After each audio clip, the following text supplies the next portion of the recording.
Welcome. Matt, maybe just a touch lower.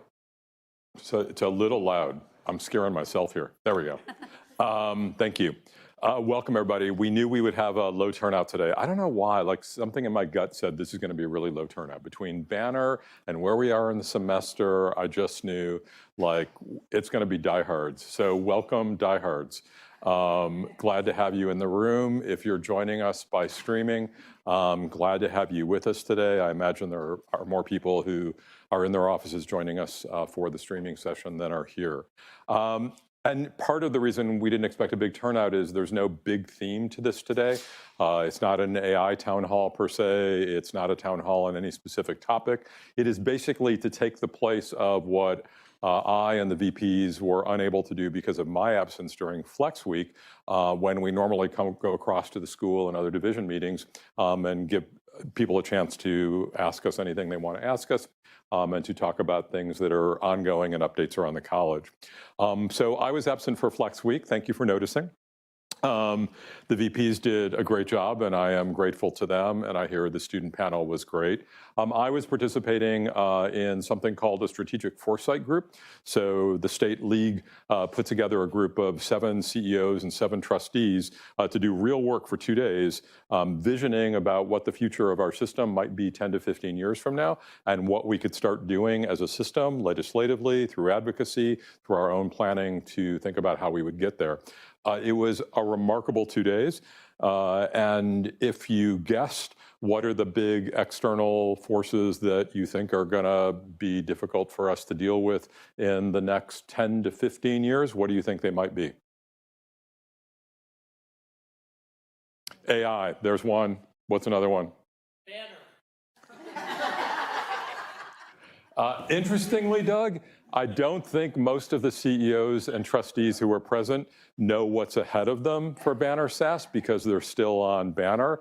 And when they move to Banner SaaS, they're in for a big surprise in terms of its functionality and the nature of the adoptive process. And hopefully they will learn from some of our mistakes. But we'll talk about Banner. I know some people still want to talk about Banner, and I'm happy to do that. But what else? Not Banner, AI, what else do you think? Trends. Shifting, and it's so, the big term for it is the demographic cliff. And its trend is sort of like putting a nice word on it. It's like climate change. No, we mean global warming. We mean things are getting bad.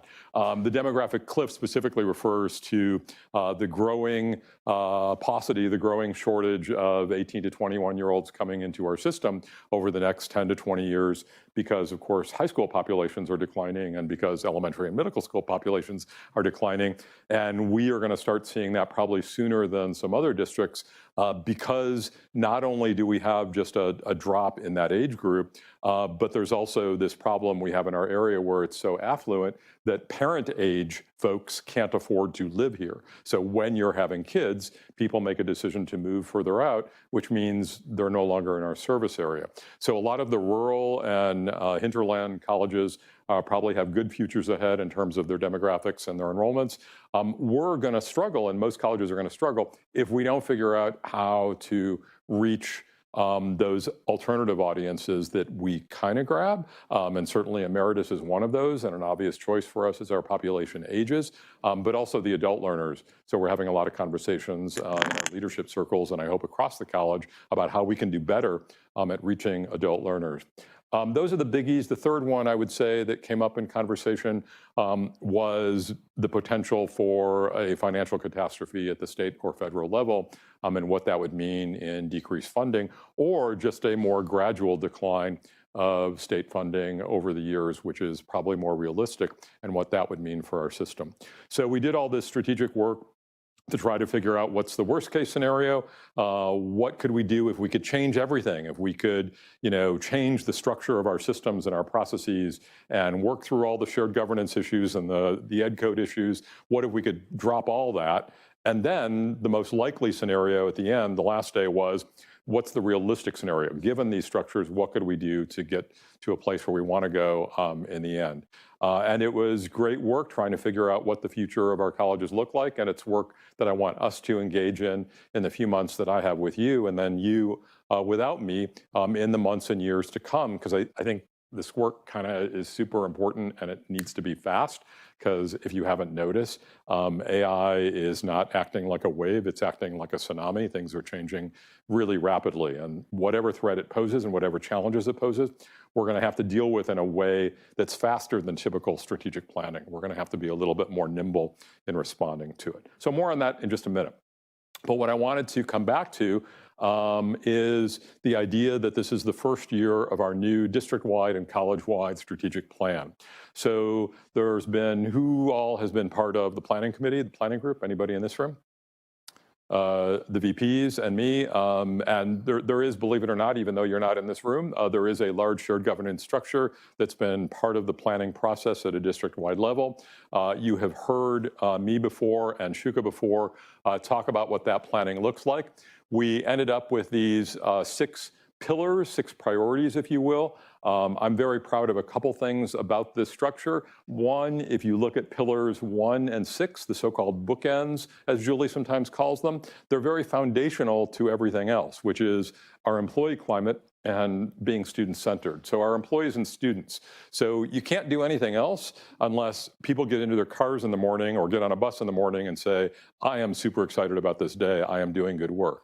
And I will always remember Doug and others at our town hall about Banner, talking about how that had shifted as a result of Banner, that people who were excited about going to work every day suddenly weren't. So much of this year has been about trying to fix things and bring back, even to our baseline, the sense of purpose that we all have in our jobs, and how we can earn that back before we can do any of this other work. And then the student-centered pillar is creating this environment where I feel like these words are they're district level, right? These are like loosey-goosey words. I would put the word love in there. Like student-loving culture is the culture that I hope we're bringing to bear, even though love is not a popular word in strategic planning. But I think that better speaks to who we are, to our special sauce, and where we want to be for the next 10 to 15 years. And I think that very much fits with the idea of the things we've been doing, which is talking about our adult learners and talking about AI, and I'll talk about that in just a moment. But within each of these pillars, Trish, if you can go to the next tab, within each of these pillars, we came up with 2 goals. Now that's far fewer goals than we had in our last strategic plan. Our last strategic plan was just way too full of goals and way too full of metrics and KPIs, so it was hard to pay attention to any of it. To have a reasonable number that you could focus on, we chose to have no more than 2 goals under each of these categories, and the only ones I want to talk about for a moment are under student-centered. You can see the idea of creating these environments where every student feels valued, supported, empowered, and Elliot would say loved. And goal 2, the learning practices that go with that. So what are the higher order skills that we want students to have when they leave here? And that one I think is particularly germane to AI, because hopefully with AI taking away a lot of the need for future human beings to have knowledge at their fingertips, because it's at your fingertips in a different way now, we can focus, our faculty can focus on those higher order learning skills that we've always said were super important, but they're so hard to get to because first we have to convey the knowledge by which we teach those other things. So what does that mean for teaching and learning and the skills we're going to teach students in the future? I'm actually optimistic. I think that's kind of exciting when you think about AI potentially raising us up higher on Bloom's pyramid. And then note real world skills under goal 2. That's where AI fits in. So the jobs of tomorrow are not the jobs of today. Even though the name of the job may be the same, the way that the job is done for 80% of jobs is going to be different than they're done today. And if we keep training people for those jobs and readying people for careers in the same way that we do today, unfortunately, our students will be obsolete by the time they enter the workplace or shortly thereafter, because AI is moving so fast. So look at the areas, as I've talked about before, where we're down in enrollment. Computer science, because most of what computer science attracted before were people looking at skills at jobs in software development. Well, the jobs have disappeared, so the enrollment in computer science is down. And look at digital graphics, where so much of the entry-level jobs was about the principal of the digital graphic firm does a first iteration of a design, and now the first-year employee does 17 iterations of it in 4 colors. Well, guess what? digital graphic software, AI, does all of that stuff that the entry-level employee used to do. So now what are the new skills that we have to teach people? Because there's still lots of great jobs in computer science, but they're in cybersecurity and they're in machine learning and AI. They're not in basic software development. Claude, I don't know if you know, like Claude just came out with Claude Code. Have you seen Claude Code? So Claude Code writes code for you. It's basically a vibe coder. So you put in a concept, a phrase, something you want to do, an action, and it creates the code for you. So the exact job of coders has now been replaced by what looks like a search box that we used to use to look up the definition of something. And then let's scroll to the second page and look at the two goals for the other end of the pillar, and that's on our employee well-being. So one, fostering a culture of care, enhancing employee engagement and mutual respect. So it's sort of the parallel to the environment we're trying to create for our students. We need that environment for us too. Because again, this is the old, flight attendant at the front of the plane. You need to put your oxygen mask on before you put your kids on. And as hard as that is, we have to remember how important self-care is. And more importantly, how important it is to feel good about what we do so that the interactions that we have with our students feel as good to the students. It's very foundational. Nothing else in the strategic plan can be done if we don't have employees who are happy and students who feel loved and empowered in our campus. And then the second goal for our employees is using collaboration, innovation, and professional growth to promote student success and employee satisfaction, connecting those two. Here, that's a lot of PD and growth. Yes, it means getting over banner problems, but it also means developing ourselves and developing new skills. So part of what we've talked about in AI is not just what are the skills that our students need, but what are the skills that we need, and I'll just spend just a minute or two talking about that as well. So let me go to my third and final slide before we open it up to whatever you want to talk about. So I came up with the idea of 4 AI questions about 4 to 6 months ago, and I shared a Friday update with you, and I wrote a LinkedIn article about it. And this is how fast AI is moving. I already had to change the questions because the questions were no longer relevant. Because one of the questions, one of the elements was AI literacy, and there's no such thing as AI literacy anymore. AI literacy is such a joke. Ask a student if they need a class in AI literacy at that point. It's like asking someone, do you know how to use Google? Like, oh, you just put the words that you're looking for in this little box here, you type them in.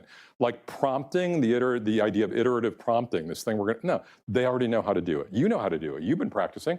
It's just getting your hands on a keyboard or your thumbs on the phone and practicing. So the idea of AI literacy per se has really gone away, and people are using the term AI fluency, but what that really means is the AI skills they're gonna need in their specific discipline. Whatever that is that they're studying, they need to know how to use the AI tools in that area, which is very different than this broad-based knowledge that assumed that students were very naive.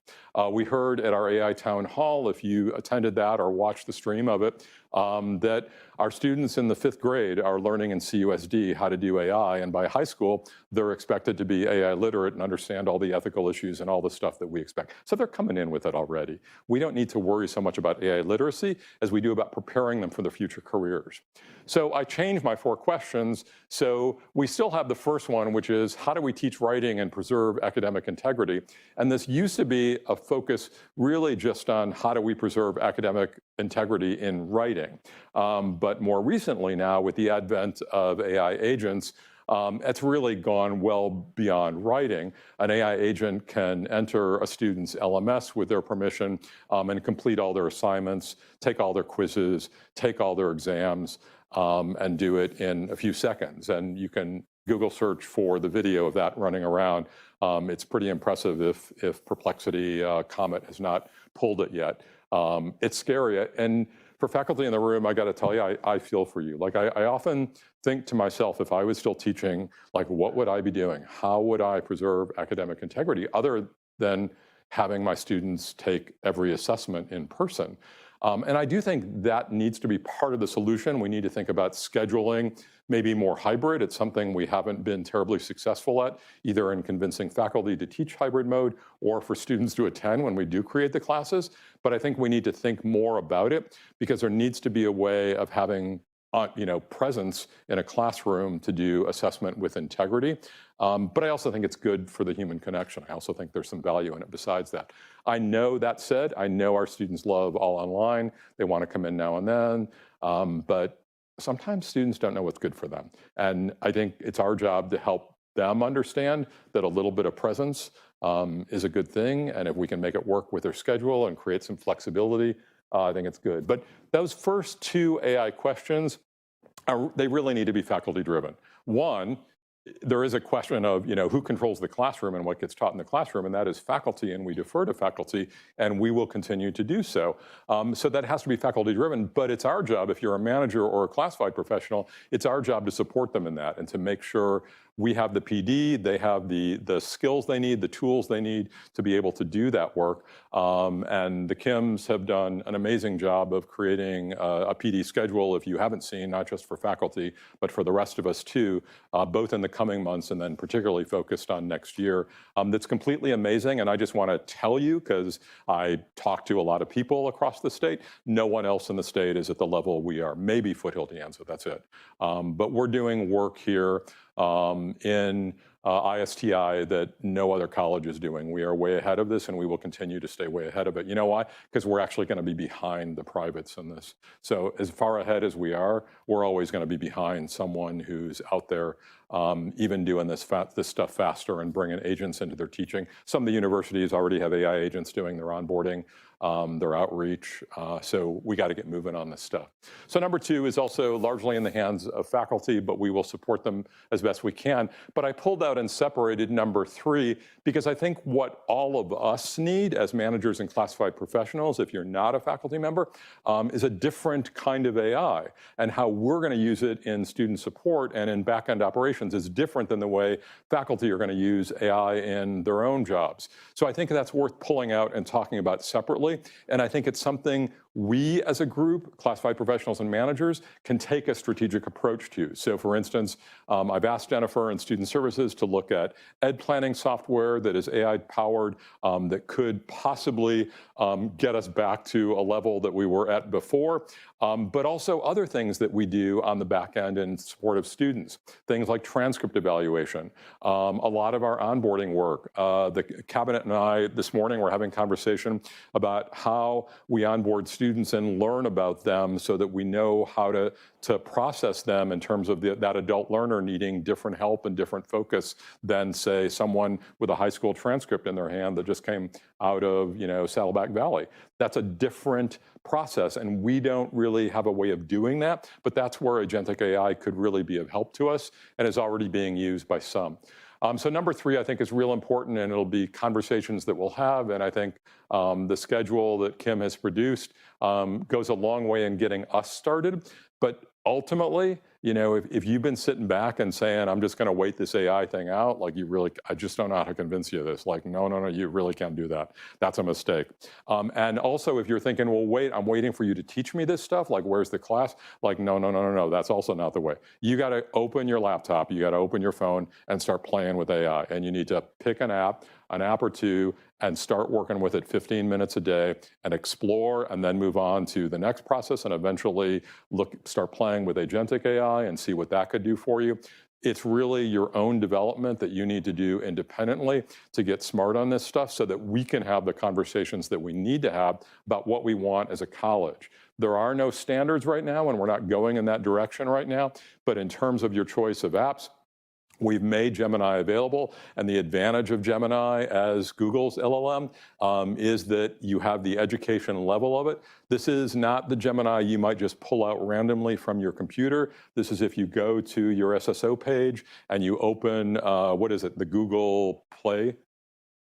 Google Workspace, open the Google Workspace, and then open Gemini from there. You'll see up in the upper corner, it's educate. You'll see the word educate. So that's the enterprise level that we're getting. That still, by the way, I learned recently, Kim, that still doesn't do the function of some of the other licensed Gemini products that will read your Gmail and do all that stuff for you and process it for you. But it is that enterprise level that protects your searches. So they're not being sent out into the internet and the black hole that is everyone's access to let them know what you've searched for or to train their own search engines. It's really your search is done when you're finished with it. So particularly for faculty who might be uploading student papers or student work, very important, make sure you're up and understand FERPA and cybersecurity. Like that's the only place things can go wrong and you're playing with AI. It's not learning new things about AI, it's learning the old things that you just have to remember about FERPA and student confidentiality, and also our cybersecurity rules in terms of what you put out into the internet. So I recommend playing with it yourself. And then number 4, the one we've paid the least attention to, but really need to start focusing on is what are the needs of the workforce? What is the wave that's coming? And this is where I'm starting to get scared as I do reading, because I'm looking at the impacts on our enrollment in just a couple areas, but really what most people are predicting is a pretty steady wave that's going to be increasing in intensity over the next couple of years of people displaced from their jobs. And we are the ones they're depending on to give them upskilling and to give them new short careers. And these are not folks like the ones who come to us out of high school saying, you got 2-3 years with me, what do you want to do? They got 6 months, they got 3 months. Give me a job, give me something I can do. And we have to start focusing on that. It is part of our own sustainability efforts, sustaining ourselves, that is, economically, fiscally into the future. We need to figure out how to support them, but also morally. You know, whatever you think of modern politics, it came about because of economic instability, because of the information age, and because of globalism. And in the end, if this is another giant tsunami of change, what does that mean politically down the road?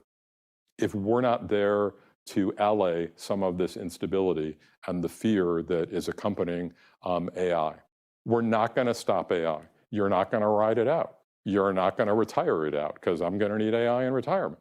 The reality is we need to get good at this, but we also need to respond. We have people out there who depend on us. And sooner or later, they're going to be losing jobs and they're going to come to us and asking us for help. And we need to be thinking about that. And then the corollary of that is we should not be sending students out into the world where the jobs are going to be obsolete or where their training will be obsolete within a few years. That is really hard for higher ed institutions to do. We are not known for our nimbleness. We are not known for fast responses. But AI is unlike any other threat we have faced, other than maybe the pandemic. And we did that in like 2 weeks. So am I feeling pessimistic? Am I feeling scared? Am I feeling like Saddleback's in danger? No, because we did the pandemic in 2 weeks. So whatever this wave is, we can do it. We just can't sit back and think that we're going to ride it out, or we're going to put it in our strategic plan and take 10 years to deal with it, because that's not going to work. It's not that kind of change. That's what I wanted to say to you today. I want to open it up to whatever you want updates on, whatever you want to ask us, whatever you want to talk about. Doug, you want to talk about Banner?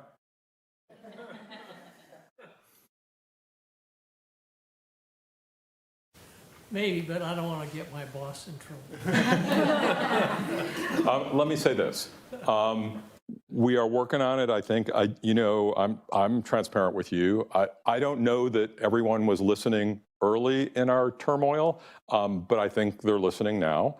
And I think everybody is committed to making changes that will help us work through this. But I think what you all, and I say this separate from me, because I think a lot of this work is going to happen after I retire, even after the next 6 months, there are business processes and things about Banner that need to be improved and fixed. And the first response you will sometimes hear is, well, that's just Banner. But I think you need to ask the question, well, is there a way to reprogram that? Is there an API? Is there a plugin? Is there something we could do to make that better? And not necessarily accept that you are stuck with something inferior that you're just going to have to live with.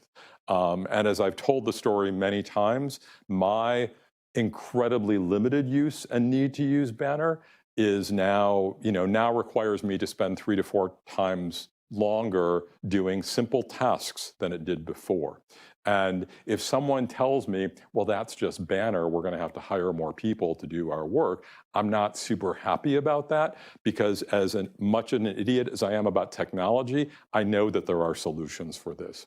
I know there is a way to combine these cards in a way that doesn't make me go through 5 different portals to do my work. I know that someone smarter than me can fix this, but that's going to take ongoing pressure. Right now, I think it's enough to fix what we have and to make it work, because we're not even there yet. But eventually, I'm just telling you, you got to keep up the conversation, including with your new president. There has to be communication to district IT, working with our own IT departments to make sure that changes are continuing to happen and that we have a process of continuous improvement, and not one where, well, let's just live with it like it is and hire more people to do that work.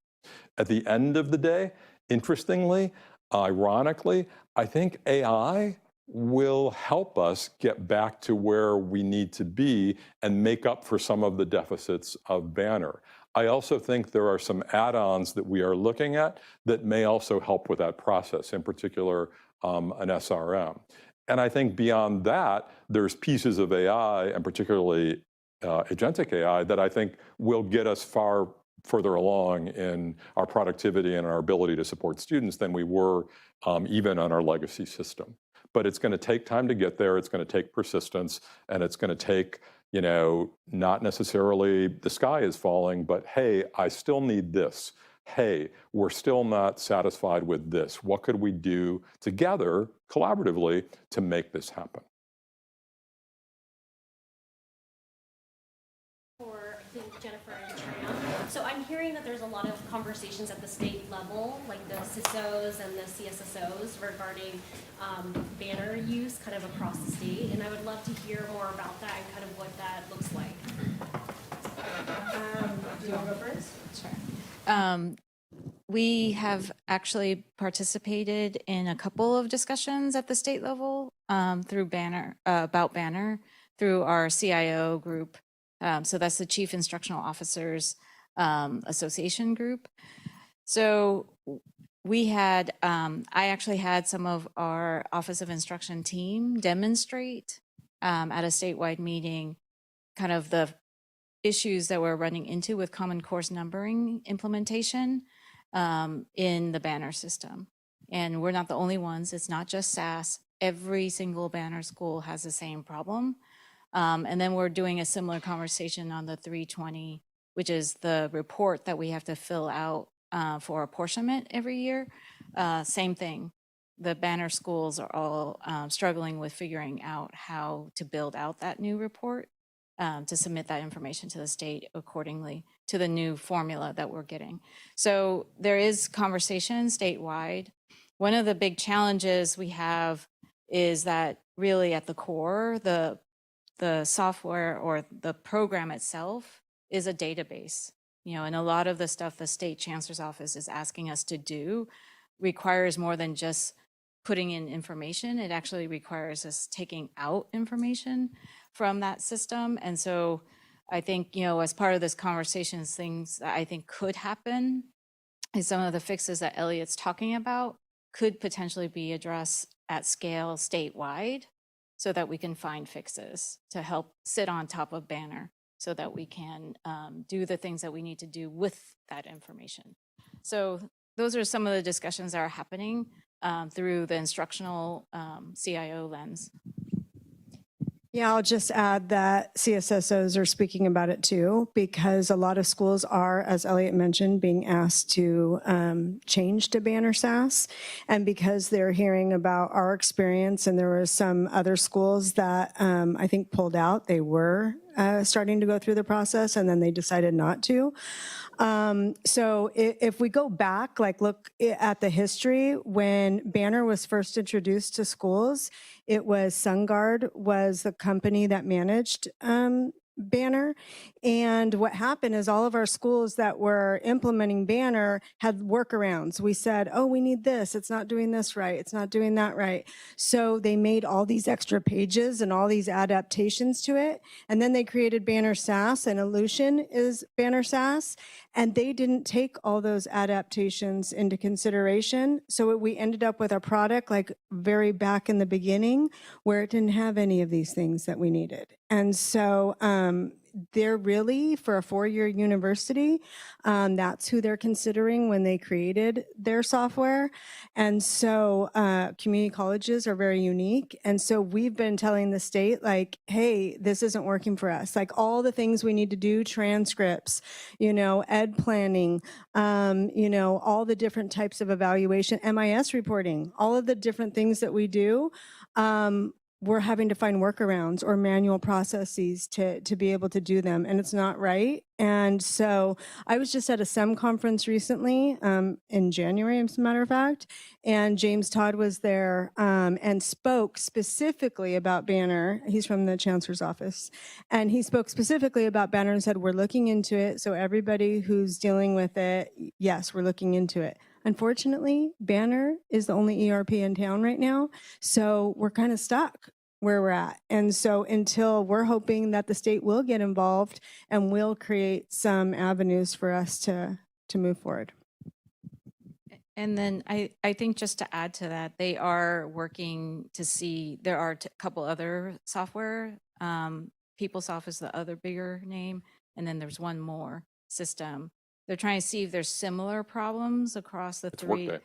No, I don't think we have Workday and any other. No, I mean, it's not ready for prime time, but that's the other group working on an ERP. No, I think there's a course dog or something that is out there for student information that is already being used by a community college. So they're trying to look across to see if there's any themes across all of the systems as well that are gaps, so that we would then be able to create something at the state level. And what's exciting is that our current chancellor has worked to develop technology supports at her, when she was a president and then chancellor at her district.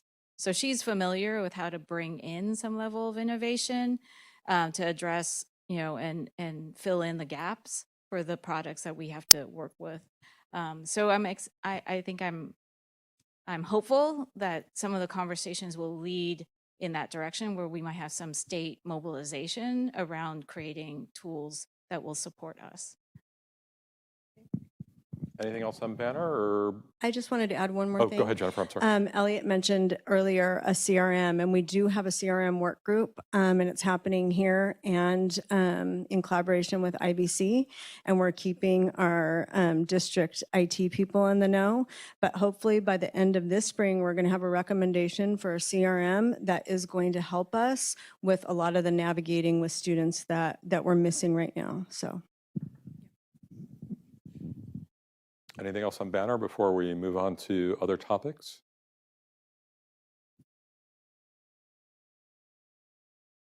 Yes.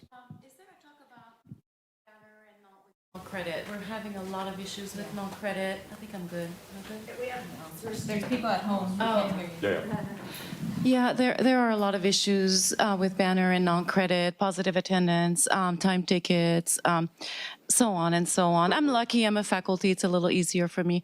But are we talking about this at all? Yeah, I just briefed Elliot and our president exec cabinet this morning, the issues we have with positive attendance.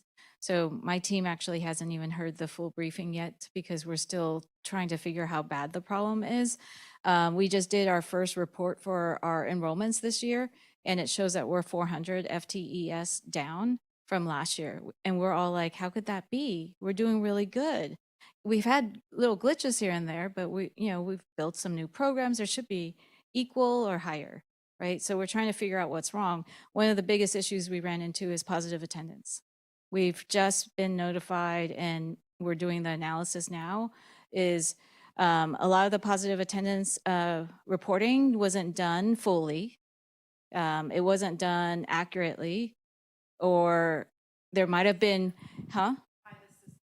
Well, I think there's multiple issues. It could be because the instructor didn't get all the instructions they needed, and so they didn't fill it in completely, or someone was just trying to meet the deadline, and so they were just submitting like flat 1 hour for every student when the class was actually, 49 hours, right? So that they can just submit it. So again, I don't know to the extent of all the issues that are there, but we're probably going to have to redo it. But I know some of that was because the positive attendance rosters didn't even go out right to begin with, right? So there was a problem to begin with. So people were working with an issue and then trying to work within the time constraints that we had to get things done. So it's no one's fault, but it's just like the myriad of the system wasn't working and all these. But in the end, it actually matters. It matters without having, and non-credit positive attendance is 20% of our FTES. It's how we get paid. So when we talk about being down 400 students, we're talking between $2 and $3 million in our budget. So this has real impacts on us and our ability in the future to support students and to maintain our size.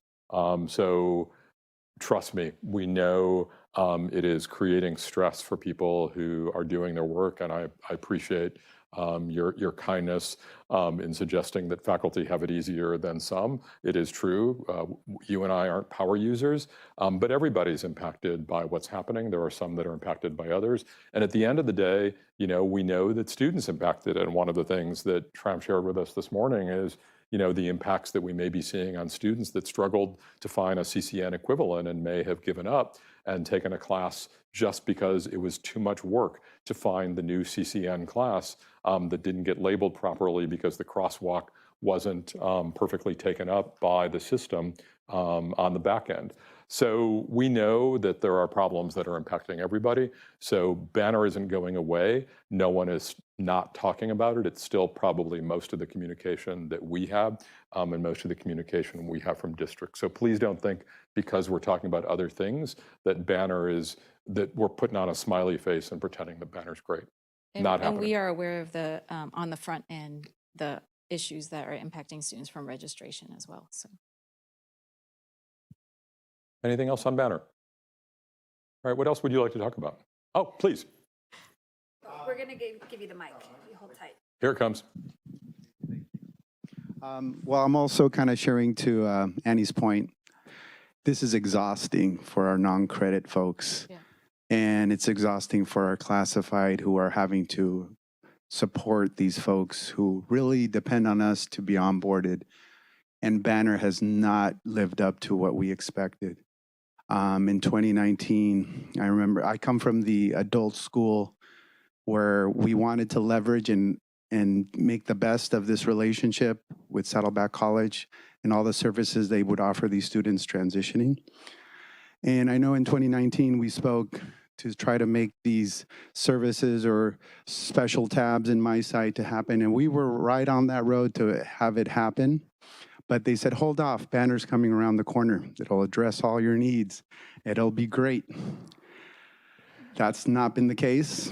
It's actually created more work for the student and for us.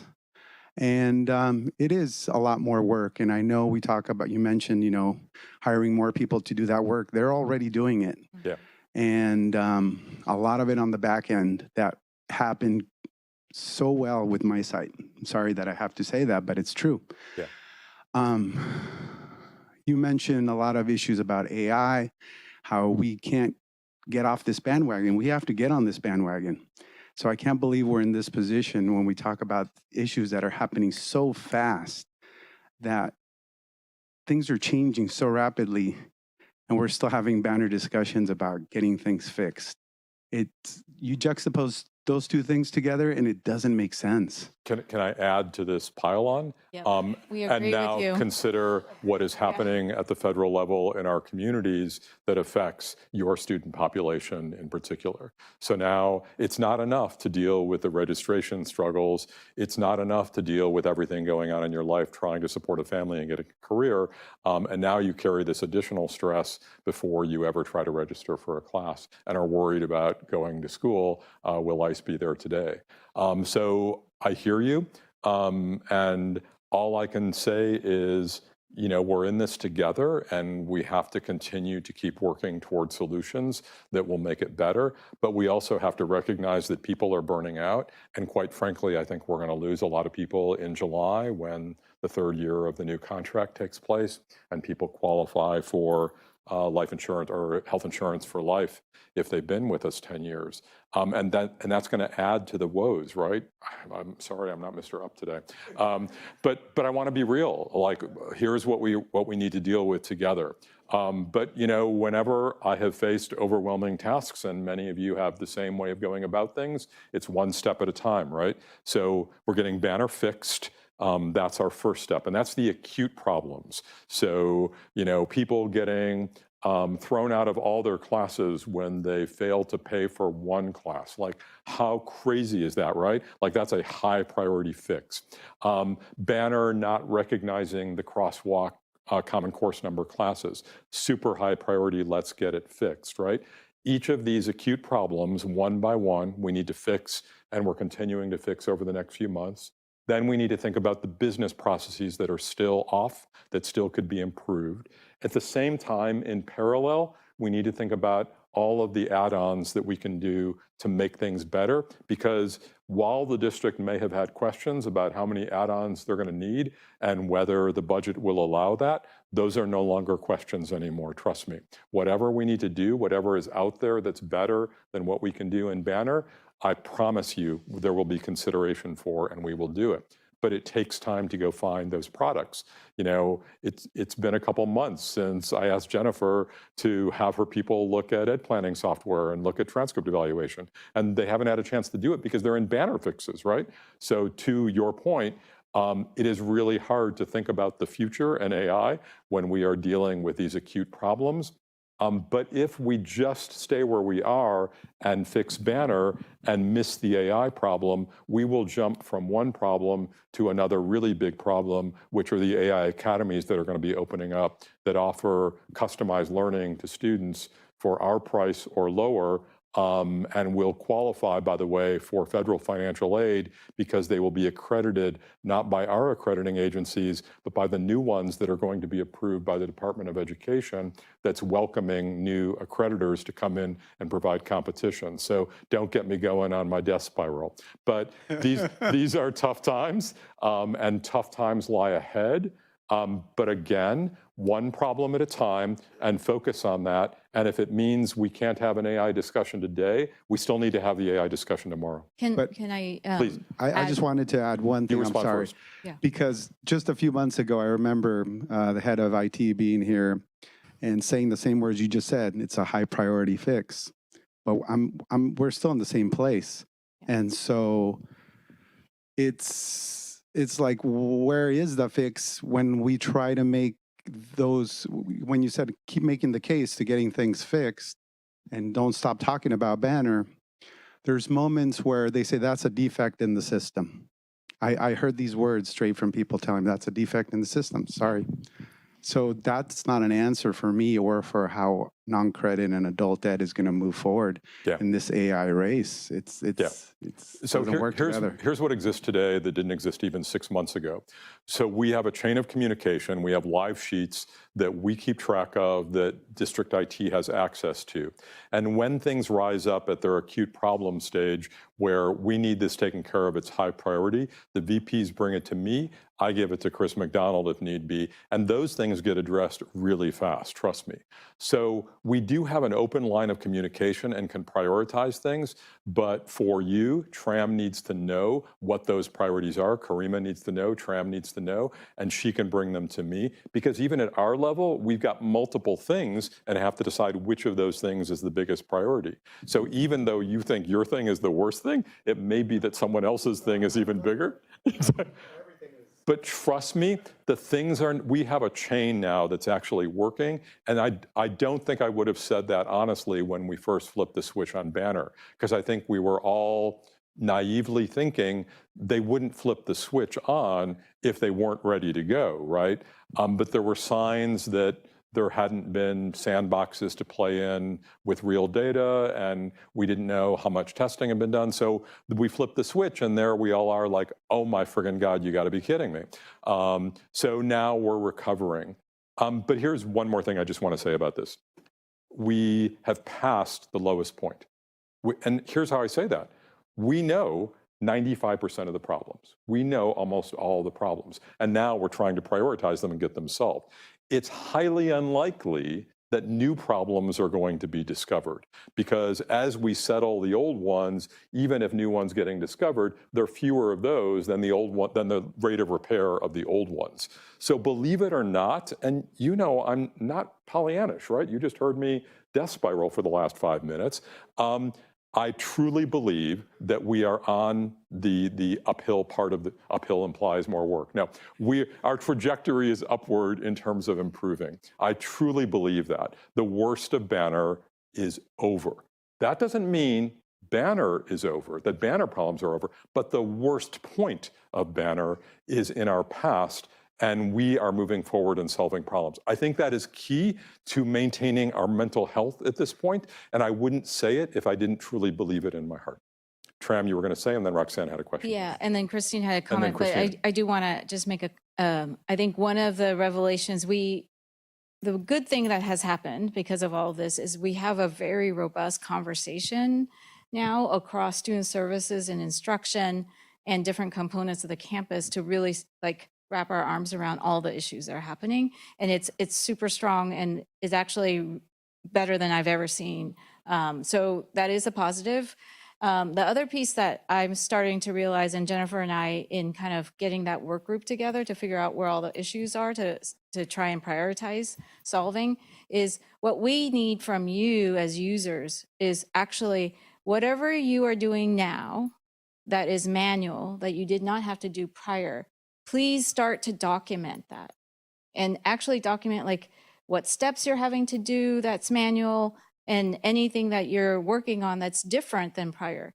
Because when we talk about solutions on how to resolve these issues, we'll need that information, because I can't figure out an AI solution for you if I don't know what those manual steps are. But if I do know what those manual steps that you're conducting are, then I could potentially find a tool that will then meet that need. And so they'll lessen some of the impact.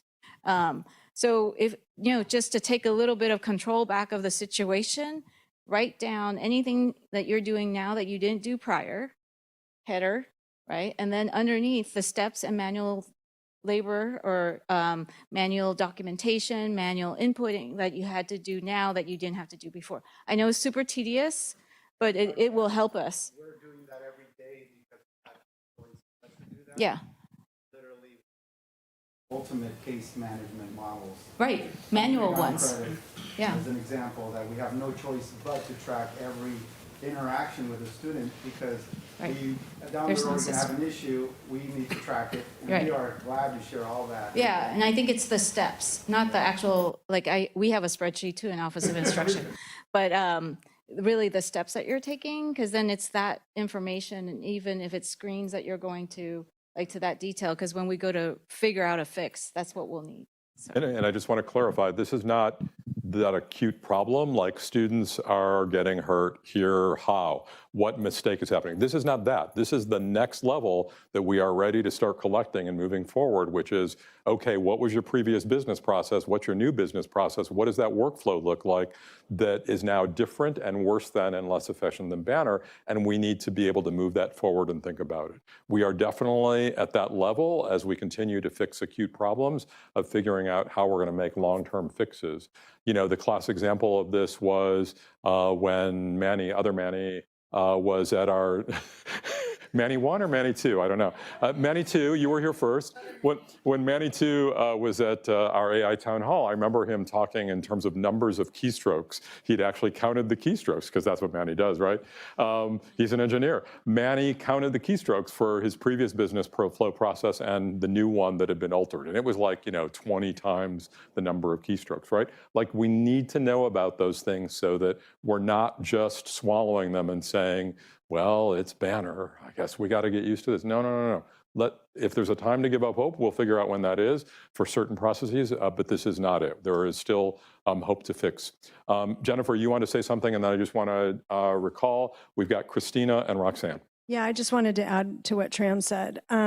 We can't ask the district or Aleutian to do things when we're not, most of the time when things are coming to us, we're raising it to a level because it's at crisis. Students can't register. They can't do this. This isn't happening. Students are being dropped. So we're dealing with those things as they come. But what happens is a lot of times there's manual fixes for that. It's not an Aleutian fix. It's our team fixing it by doing things differently and more difficultly to get through it. We need to know all that. So then we come back because we're out of crisis mode and we're like, okay, now our people are doing all these things and they're having to take all this time doing it, and we shouldn't be doing that. What's the timeline for the fix? What's Aleutian going to do? What's going to happen next? Because we can't continue working like that. Or what do we need to shop for? Or what do we need to recode? Like, it doesn't mean that Aleutian has a fix. We may need to recode. So we're going in order. So Christina, Roxanne, and then Karima. So I'm going to be not even close to Pollyanna and be respectfully depressing. We haven't gone through a end year close for budget yet, which concerns me. My budget meetings are a joke with Carrie. Like, we're constantly like, wait, where is this? Why is this here? What's going on? And that to me is very concerning and overwhelming. We're spending out of accounts that we think money should be in, but are kind of not sure. And it's just a little bit, maybe Rox can speak more to it. Maybe she feels a lot better, but I don't. We haven't gone through a graduation, which I'm like, we didn't have transcripts 2 weeks ago. Like, that to me. We still don't. We're close, but we still don't. Yeah, we don't have awards. We were doing very well with CVC. Like, I can't tell you how many calls and issues we're fielding with faculty not being able to add, faculty not being able to drop. So, maybe because of the issues aren't acute, like maybe I'm not down 20% in English, but we're bleeding from multiple places still. And so it concerns me when I hear like we're through the worst. Like, I don't know if we've been through all of the worst yet. But I do think that it would be helpful if we kind of got specific, like when you're talking about take the next step, like in my life, when something's overwhelming, take the next step. This is what I can do. And this is when it'll be done by. We can't even do that because it's like Argos is coming in spring. It's spring. It's February. CRM, I'm really excited because we're kind of in control of that. But the reality is like things keep, it's being fixed or it is fixed. So having very specific dates, like this should be taken care of by March 15th would be super helpful, because then at least we can wrap our brains around a date that like, okay, we might see some relief at that point. When we get back to district or when we're hearing from district or when we're communicating, asking for very specific things about when things will be done. And I know they're overwhelmed and inundated as well, but I think that will be that's key to us trusting that things are actually being taken care of and taken seriously. Completely agree. So whatever we can do to help with that communication, and then I'm just going to be that, broken record, the business process analysis. Okay, we will play and we will start writing down where the business process analysis is breaking down. But gosh darn it, that's not our job. Gosh darn it, like, I've been here 15 years, and throughout those 15 years, every single time something isn't working, we're raising our hands and trying to fix it. And now I feel like I'm 15 years, I'm back where I started. So yes, we can do that, but do we have partners at the district who are also like, yes, the business process has changed, and we want to be part of solutions with you? Because that's really important in that whole us writing this down and wanting to make it better. Because if we have someone on the other end who's like, yeah, we kind of don't care, and it's probably not going to get, it's not going to get taken care of, then us doing all those steps is even more infuriating. Yeah. So there you go. Sorry. You go. So first, when I say, if I said the worst is over, that isn't a good way of saying it. What I am saying is we have seen the worst, meaning we have uncovered the problems and are working on pulling out from that state of problems all unsolved. As each new problem gets solved, that's one thing that we can check off that works right or maybe close to right and can go on to the next. It doesn't mean that our workload or anything else has improved or climate has improved, but it means we're not likely to discover a lot of new problems at this point because we've been through almost all of our major processes except things like commencement. But even then, Christina, we already know the problems we're going to encounter because it's about transcripting, and we already know we have a problem with transcripting and awarding. So an auto award, like we lost auto award, right? As for the second problem, the business process, do we really have a partner or district? I truly believe yes. And I believe that might not have been the case originally. And it would be very easy for me to say, here's all the things that went wrong because we didn't look at those business processes with the power users before we flipped the switch. Very easy to say. Does nobody any good. Like, what am I going to do? Like, there we are, here we are. So now that we're here with flawed business processes, how do we work together hand in hand to make sure that we're addressing them one by one and get down to the ones where maybe there is just really no way to fix this? Maybe between Banner and the cost that it would have to try to create something new, it's just one we're going to live with, and maybe we're going to not be as efficient as we were before as a result. But those things should be few and far between. Will Banner ever be better than what we had before? In very few things. And I think we are done with that sales pitch. And I think that sales pitch went to everybody, including Chris McDonald. I think everybody drank the Kool-Aid. And it's very easy. I've been at these pitches, back when there were competitors in ERPs. I remember being at those pitches and hearing things like, attendance, it'll be like inventory at Walmart. As your classes are taken up, it'll tell you which new classes to create based on the fill rates, and based on what you had in the schedule two semesters ago, it'll tell you what to create. And my favorite was, the ed planning that students do, that will inform your deans about which classes they're going to need 2 years from now, because it's all going to integrate together. And it's so easy to believe that it will do that because it just makes sense. That's what good computing does, right? That it's all integrated, and it doesn't. So we don't want to put too much blame on the folks that are working day and night to fix this at district, because I think a lot of this is Banner, and this is what happens when you have a monopoly in a capitalist economy where there's no incentive to fix it.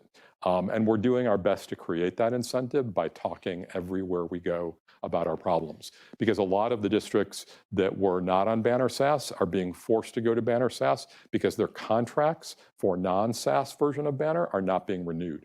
So they're being pushed to go into Banner on a subscription model that we're on. So we are talking it down as much as we can. But yes, we need to document the business processes, and yes, we will get to a point where we have a partner at district who will help us address those, because they're no happier in HR or fiscal than we are. They've got their own share of business processes. The other piece that you pointed out that I want to respond to is the very practical ask for a timeline when it comes to IT fixes. I think we're getting there where that becomes a reasonable ask. Up until now, Christina, like there's so much scrambling, there's so much midnight oil being burned that I couldn't do that comfortably because I know people are just scrambling with one crisis after another. I would write Chris about something and he would say, we're pulling together the war room, and the next day after people were there till 3 a.m, it might be fixed, right? And in some cases they thought it was fixed and then it wasn't. But as we start to accumulate some of the fixes, I think it becomes reasonable to ask, what's the timeline for the next one? Just tell us. Even if you build in a buffer, we just need to know how long we're going to live with this. I think that's very reasonable. And that is part of the communication that's happening at this point. What else? Roxanne.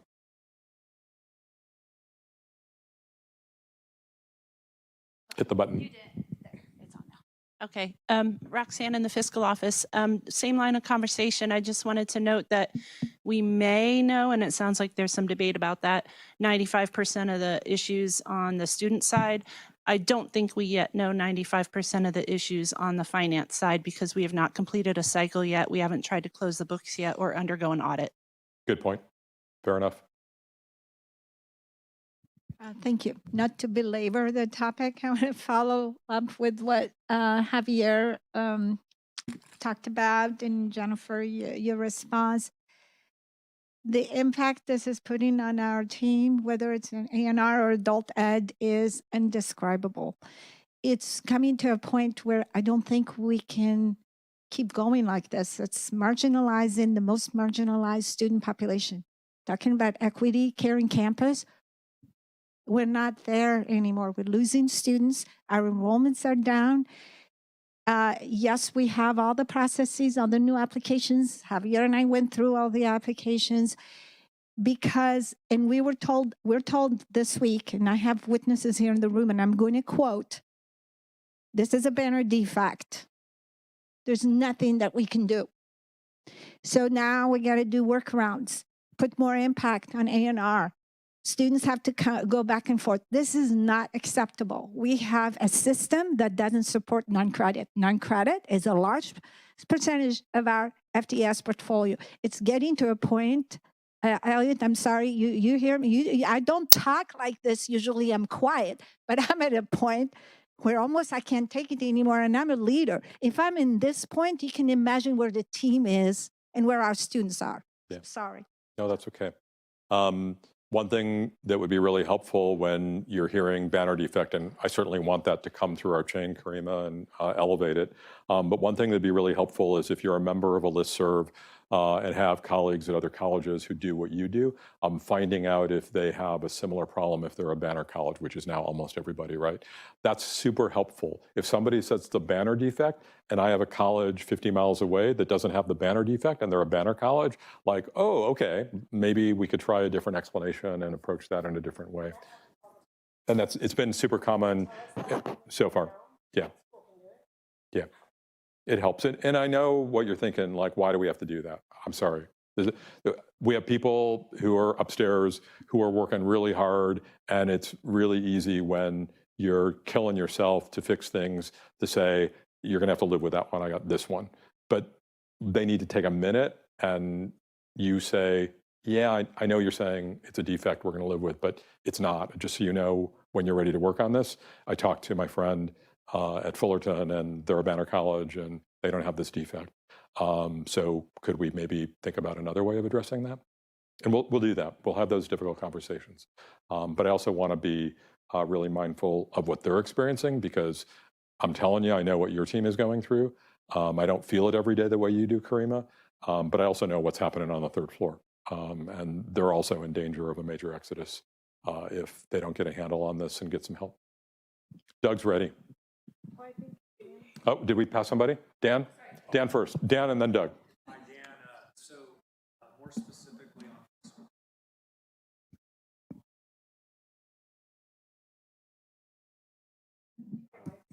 Yeah. Hello. There we go.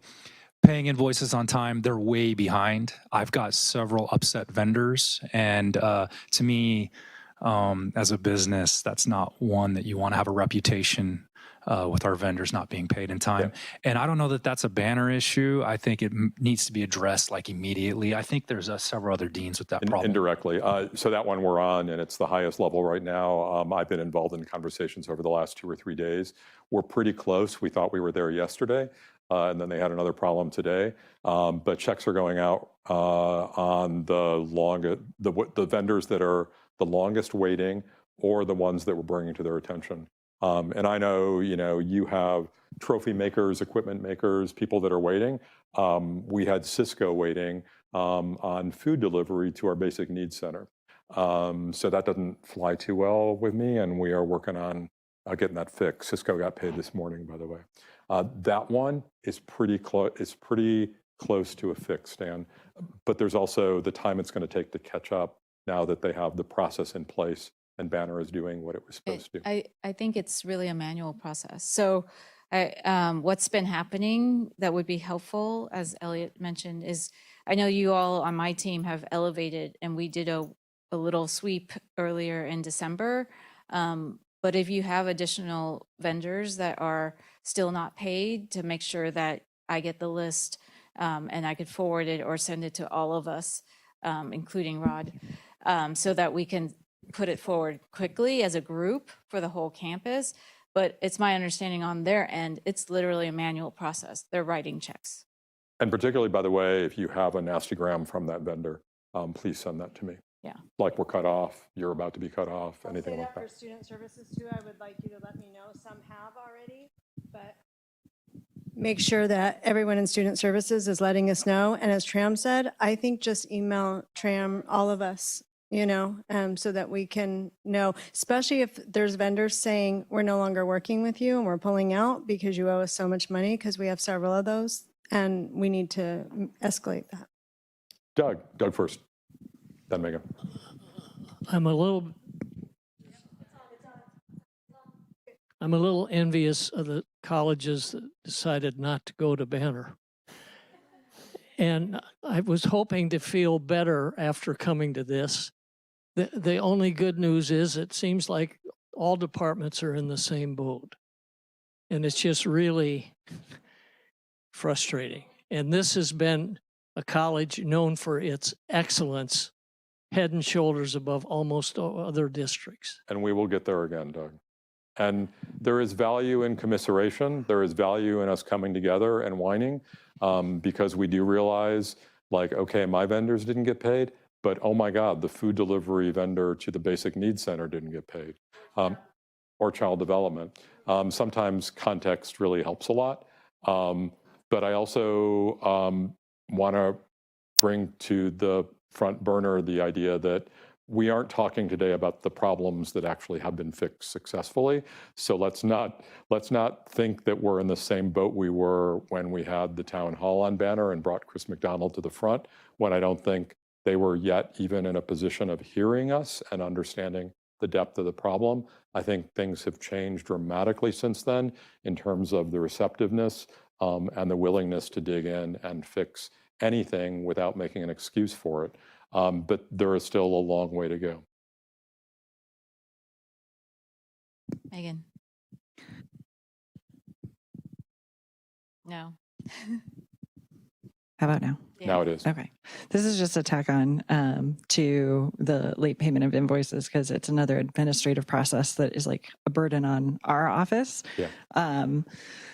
We get charged late fees when a lot of these things aren't paid on time, and we issued our POs to be the specific dollar value, and then we get an invoice back and it has a late fee attached to it, and then we try to pay it and it gets rejected because it's over the original PO amount, and now we have to do a transfer so that we can get it paid, and then another late fee applies, and then another late fee applies. And so we've arrived at least at a point where now we're paying the base so that, you know, we can come back and make that transfer. But it's Yeah, that's a big. just like one more, it's just like one more thing on the list. Make sure you're sending those to Rod, particularly interest payments. That was also the case with Cisco. They're charging us interest. Make sure that's working its way up to your VP so that it can work its way up to me so I can make sure it gets to the right people. Who else was waiting? Dan.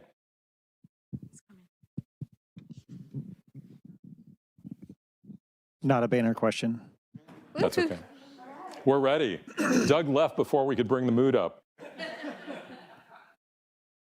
3-4 years ago, we were talking about a structural deficit for the college and really concerned about strategic hires based, hitting the general fund. Could you talk about the fiscal health of the college related to, FTES coming in and potential, again, hiring strategically, of course, maybe not just because of Banner, but other initiatives. So where are we with that strategic deficit as it was a couple years ago, where we are now, and what's the forecast look like? Yeah, Rod may not know the whole history, but I'm going to let him start out with where we are today. When you want to hear him speak, Where we are today, we're not where we want to be. So obviously I wasn't here 4 or 5 years ago when you guys were discussing the structural deficit. Currently, as I analyzed the budget last year when we went through this whole process, and normally there's a certain amount of ongoing contingencies that a district would like to have for, as everybody knows, there's always emergencies, there's always one-time need to come up throughout the year. So currently, we're not there yet. We're still analyzing our position control. That's a little tricky right now. Again, and I don't want to go back to the banner issue, but trying to get currently position control reports has been difficult.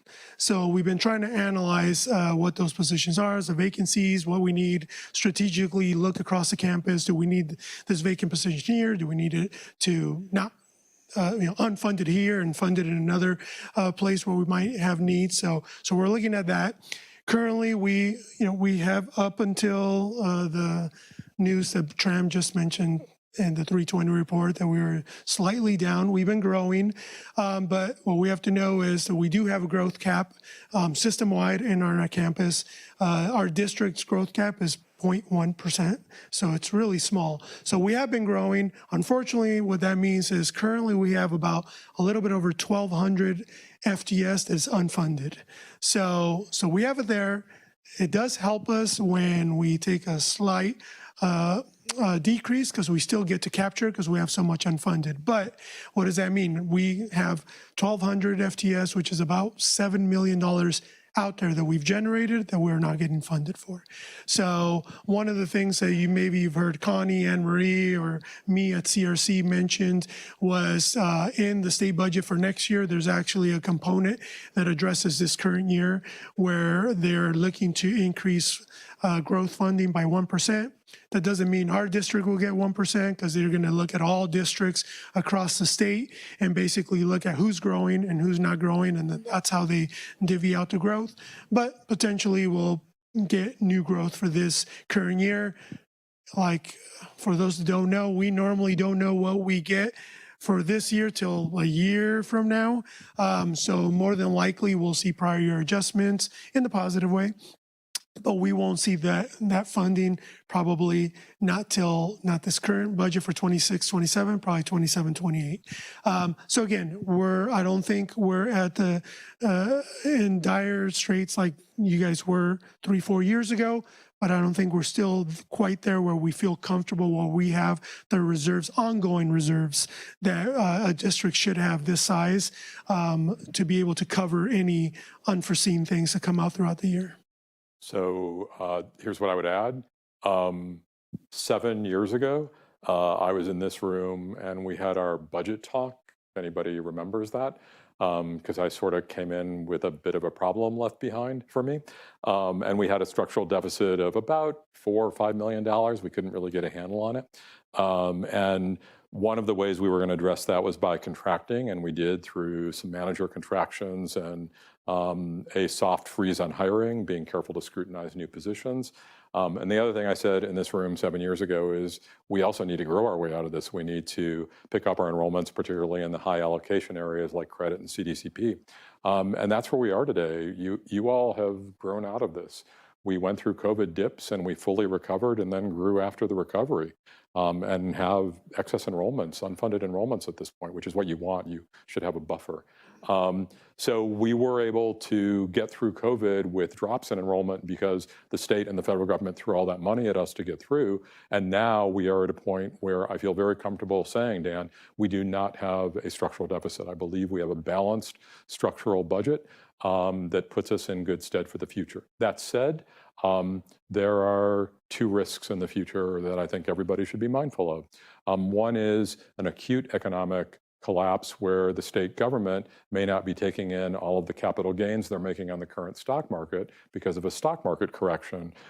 That could cause them to take money back from the colleges. But wait a minute, we don't get our general fund from the college, from the state. We get it from our district. Well, what does that mean for us? Well, what they said they would do at the start of the pandemic, if you recall, is cut our SEEP and other categoricals by 50% to make up for the fact that we weren't losing all of our allocation. So we could have another crisis, which is why we need those reserves acutely if there is an acute economic crisis in the state.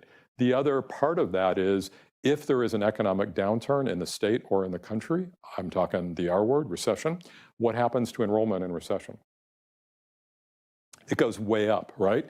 What happens to our funding in those circumstances? Flat. it's flat unless there's a contraction and goes down. So we would have more unfunded enrollments, which means we have to hire more adjuncts to teach more classes, more support people to support the greater number of students, and we're not getting paid for it. So that could be a crisis of a different kind. Long term, the issue that those of you who are not even close to retirement are going to be dealing with 5 to 10 years down the road is insidious decline because of the demographic cliff.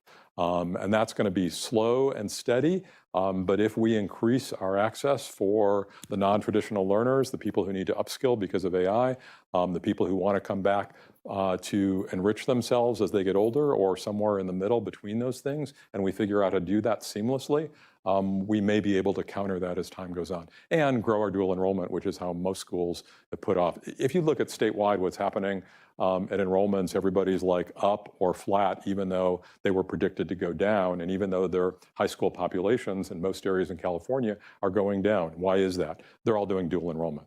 They didn't think about dual enrollment as much before. They're all doing dual enrollment. We are catching up. We're doing our best to build dual enrollment, but putting your entire future on dual enrollment is not super smart. You got to follow up. In terms of unfunded FTES, of the different, I'll just say like different FTES buckets, was there one that had the majority of unfunded FTES? Was it like credit or CDCP or non-credit or special pop? Like, was it any one specific one that we went over? Yeah, it's when we look at it unfunded, they don't look at it as FTS. They look at it as a dollar amount. But just basically on our breakdown, that's 80-20. Primarily it would be credit, not non-credit. So, I mean, there's been change in our program mix where if you look at before and after, you will see changes, and maybe some of the growth is unfunded, but you can't allocate it to those programs. So if I look at which programs where we've grown the most, dual enrollment, but also CDCP. But a lot of that was intentional because CDCP allocates better, right? So we moved ourselves more into CDCP. So I wouldn't say that they're unfunded enrollments. The program mix is actually healthier and probably better than it's ever been in our history. And you now are finally fully recovered, which means we have that buffer that Emeritus gives us. Emeritus, as you know, Dan, as everybody knows, is not the best allocation for us, but it's a really nice thing to have. And where we sit, if we don't continue to build that, we are not serving our community, because that's increasingly the majority of people in our community, because us old folks are the only ones who can afford to live here anymore. And as Elliot mentioned, I mean, some districts have grown their dual enrollment where 40% of their FTS is dual enrollment.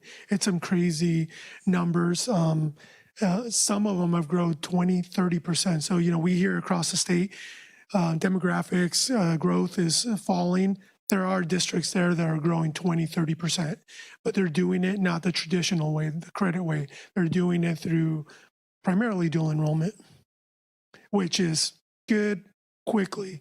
But as for dual enrollment, as quickly as you could climb, you could as quickly decline in that same area.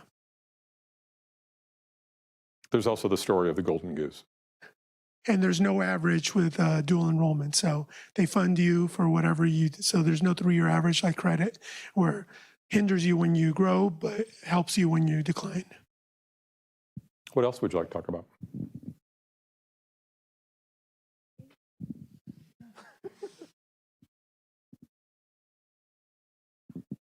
Yes, Anna. I didn't know there was a call for such. Is there?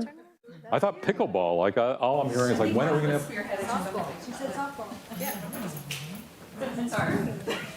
I think that's on the docket, right? We're starting the planning of it. Should be in spring. Yes, we're starting the planning of it. But we have another opportunity. Megan, there's spring semester and there's spring the season. These are two different things. But we did establish a veterans golf tournament that is actually starting. It's going to be in March 9th, Monday this year, Aliso Viejo. So all proceeds go to our veteran students. So that will be first golf tournament we've had in a while, from what I heard.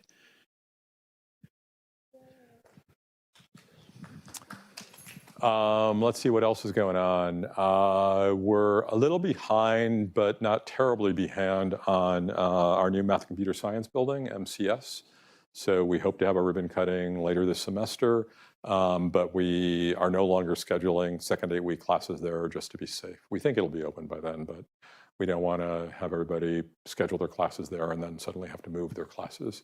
So they're coming along. Lots of the small projects are undergoing final stages at our campus. We're about to start, if you don't read the Friday update or other news, we're about to start our second landscape beautification project. Remember, we had the first that was completed a couple of years ago. We're about to start another one. That over time will include a new parking turnaround in 9A.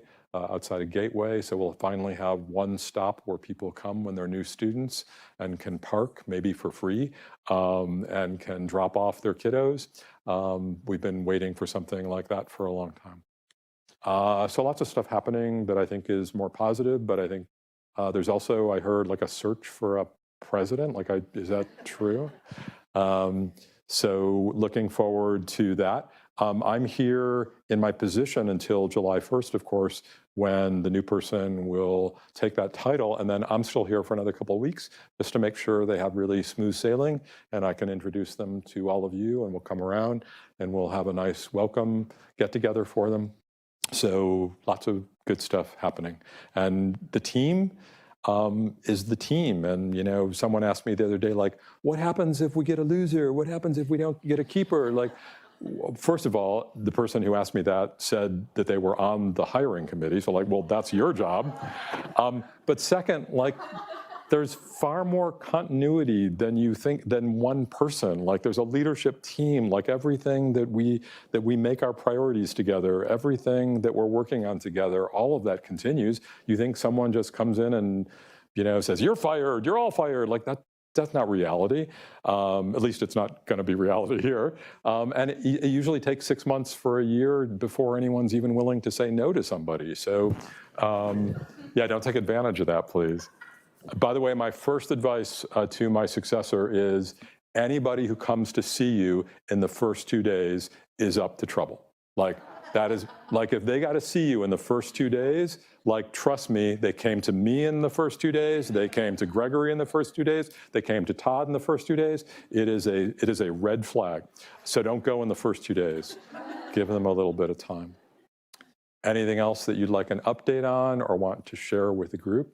So other things, obviously everybody knows cafeteria up and running last semester. Peaks Cafe opened up this semester. Good coffee too. And we have a Peaks Cafe at ATEP just opened up this week. So please, if you guys have any feedback or anything, please just let me or Rox know. We deal with our food service provider directly. So let us know. They even do those pretty designs at the top of the latte? Yes, they do. Yeah. I haven't been in I thought it was a tulip. I don't drink coffee. I got a tulip.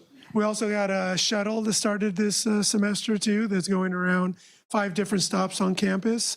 So we've been hearing some feedback about that as well. So this semester is a pilot program that we're putting together.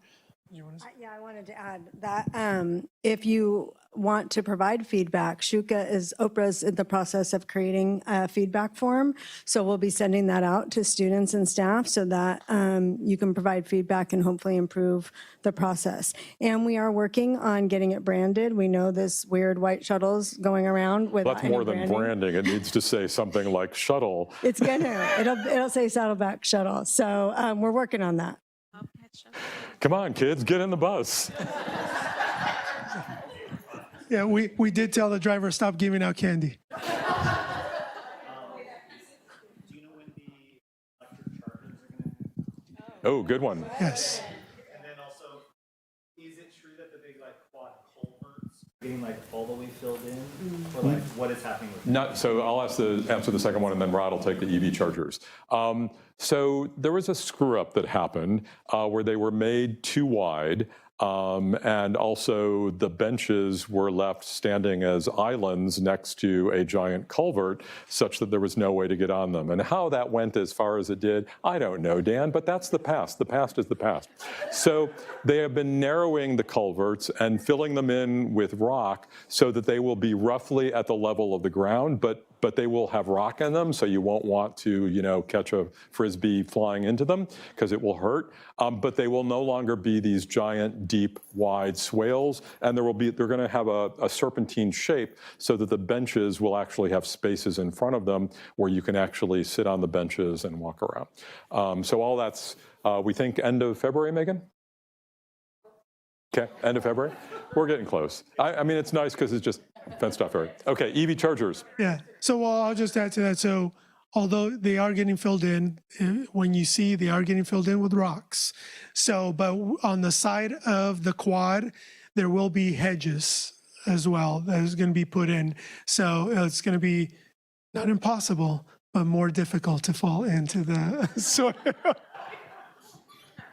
As far as EV charging stations, they were scheduled to be February. It's looking more to be March. They're not correlated with the actual PV that's out there. So they're going to electrify the EV charging stations first and the lights, and then later on. But that's 5A. How about softball? Softball is already up and running. Yeah, just nobody wants to go park out there. And right now, by the way, the chargers are a bargain. I'm just telling you, if you have an electric car, you want to drive out to softball and charge your car on our dime, because it is a bargain, and it won't be a bargain much longer. We're figuring out what our costs are, and we'll have to bring it up to our costs. Yeah, well, that's state law. So.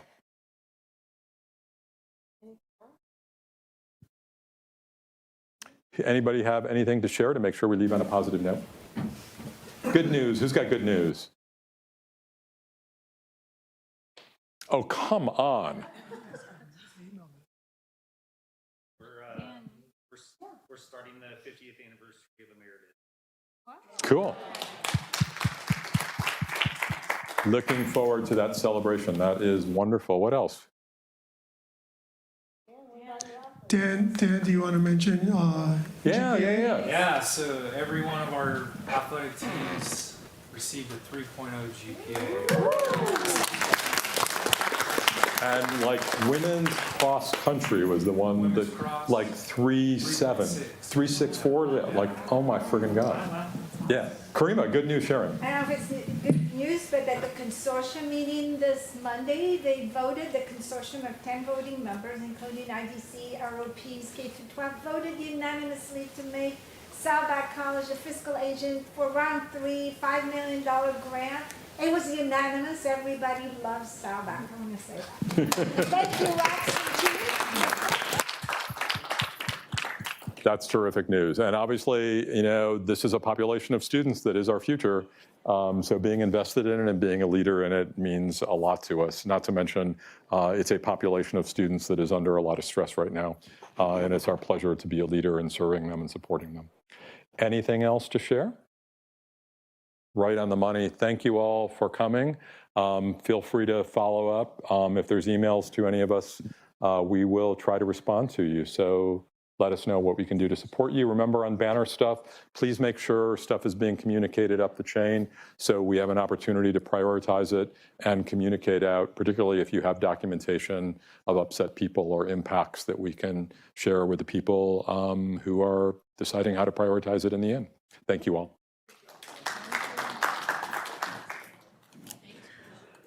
Yeah, welcome. Good to see you.